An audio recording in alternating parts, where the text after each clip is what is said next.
Hi there, how's everyone doing? So, as I said in my videos, I don't wait for people to join, and I don't like say I'm going to invite lots of people. If I say I'll start at 1 o'clock, then I'll start at 1.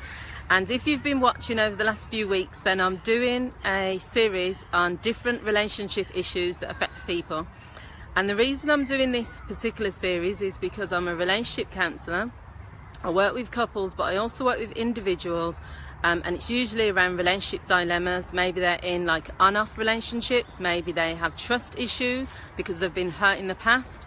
Infidelity is a big thing that people come for. So the whole point is that I will always make videos. If you go to my YouTube channel, which is NU Journeys Counselling, you'll find over 100 videos on there. Some are to do with relationships. I also make topics on depression, stress, any topic that someone might come to see a therapist about. So in this video, this is something actually that affects lots of people, and that is having a relationship with someone who has an addiction. So for many people, they're in relationships with people that they obviously love and care about, and maybe when they started dating the person, they were not necessarily aware that the person had an addiction. Now, there are numbers of addictions out there and disorders. So you could be dating someone, for example, who is a recovering anorexic, so they've got eating disorders. You could be with someone who has had an ongoing on and off drug addiction, an alcohol addiction, sex addiction. I mean, you could go on forever, but the point is, at the point you started dating the person, maybe the signs were not there, the signs were not as clear. But as you've gone on in the relationship, you've started to realise that there are certain patterns. And then what do you do then? I think the thing for people to sort of consider, and I hope anyone watching obviously will join in with this discussion. This could be something that's affecting you at the moment. I don't think it's fair for anyone to say to someone who you should love or who you should continue to date, and that you should just think about yourself and you should be selfish, leave that person because they're addicted. I don't think it's as simple as that, in the same way as if you saw my videos on domestic violence, one of the reasons I made a video about reasons women stay in those relationships is there's not enough of hi, whoever's online, say your name if you want, so I'm joining with the discussion. It's not about simply saying to someone what you should do. Okay, this person's got an alcohol addiction, leave them. You know, this person's a domestic abuser, leave them. Obviously, in an ideal world, we would all be in perfect relationships or healthy relationships. The whole point, there are more people coming for couples counselling, there are more people going for relationship counselling, is because there are issues in relationships, and that's a part of life. So this is sort of the cycle of how it goes sometimes, really. You start dating someone, as I said, you don't always know that there's an addiction that's present. It could be someone who had that addiction years ago, they've been in and out of rehab, kicked it a few times, but then they're fine when you meet them, they're actually going through a positive phase. So the first part of it will be the person shows their addiction in some form. So you might be going out for drinks regularly. Hi, whoever's online, thanks for joining.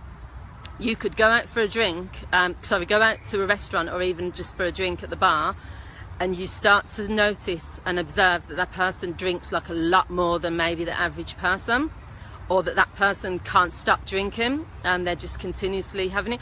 Or maybe you notice that when they open their purse, it could be a woman or a man, a wallet, you spot some sort of like pills and you're just not sure. Or maybe every night before they go to bed they have to go in the bathroom and they're in there for a long time and you're a bit suspicious. So the first inkling that something's wrong, if you're in a relationship with someone who's addictive, is there'll be secrecy, or there'll be some level of either outwardly you'll see the action, or it might be secretive.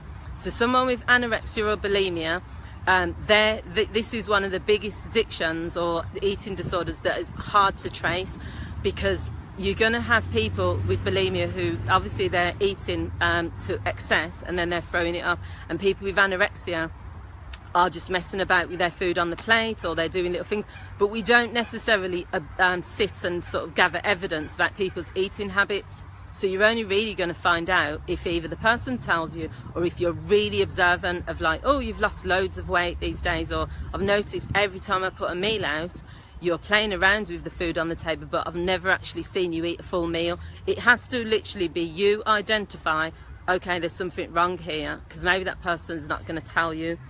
Then the second step is that once you know that this is a problem, as the partner of that person, especially if you've been in a relationship for a while now, you're starting to know this person you're investing, you will try to rescue or help the person, because that's a natural thing for you to do. So depending on which route the person takes, they're either going to accept your help and be open and say, look, I'm just coming clean with you now. I didn't want to tell you because I didn't think you'd get involved with me, but I do have a drug addiction, I do have an alcohol addiction, I do need help. Now that's probably rare, I'm being honest, because addiction, I mean, even if it's gambling as well, it's another one that's a big one as well. The point with addiction is it's not the person's fault. Like, well, okay, I don't want to go off track too much, but what I'm trying to say is that when you're fully in an addiction, and I've worked with people for a while with addiction, and I know people who've become addicted to different things, all you see is the benefits of it, or all you see is the norm of it. So if you've had a drug addiction for 20 years, the idea of then saying, right, I'm just going to give this up, means you've got to give up some part of normality for you. We might not see it as normal, but to that person, for that amount of time, it's been normal. So the idea when you catch that, you actually see that they've got the addiction, for them to turn around and say, thank you, I need help. Yes, you know, I'll work on this. It might not happen that way. So at that point, which would be the next stage, you then have to make a decision.